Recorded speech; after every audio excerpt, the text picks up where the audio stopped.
دوسری مدت صدارت میں ایک عجیب شخص کے طور پر ابھر کے سامنے آئے ہیں۔ ایک طرف تو انہیں یہ زام کھایا جا رہا ہے کہ انہیں امن کا نوبل انعام ملنا چاہیے،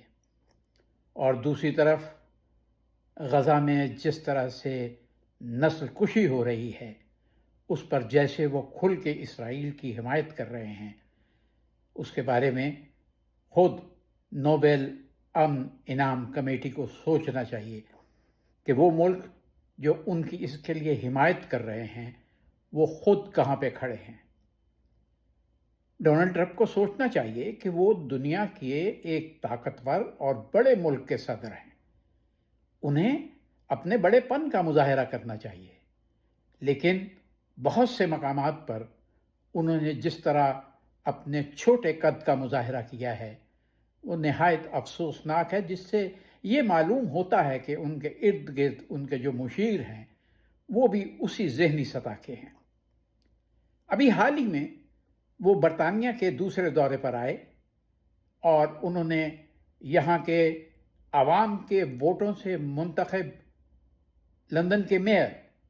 صادق خان کے بارے میں جن الفاظ کا استعمال کیا،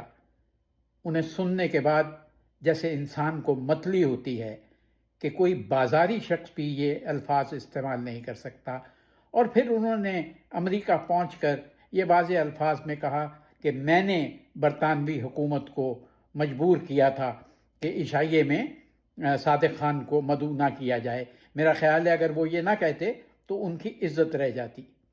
پہلے بھی انہوں نے صادق خان کے بارے میں ایسی ہی زبان استعمال کی تھی۔ آپ حیران ہوں گے، میں برسوں سے یہاں رہنے کے باوجود آج تک صادق خان سے کبھی نہیں ملا، مگر یہ چونکہ اصول کی بات ہے، میں سمجھتا ہوں کہ برطانوی حکومت کو چاہیے کہ وہ امریکی سفیر کو طلب کریں اپنی وزارت خارجہ میں، اور ان سے باقاعدہ سرکاری سطح پر احتجاج کریں۔ اور جس قسم کی زبان اور اسلامی فوبیا، یہ نہیں سوچا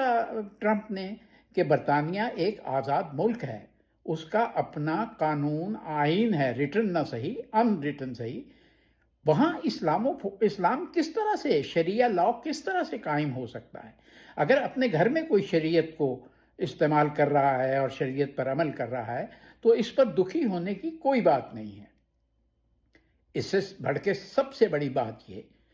کہ اقوام متحدہ کی جنرل اسمبلی کے افتتاحی اجلاس میں ایک مرتبہ پھر ان کے ذہن پر صادق خان سوار تھا، اور انہوں نے جو الفاظ صادق خان کے بارے میں استعمال کیے، اور پھر صادق خان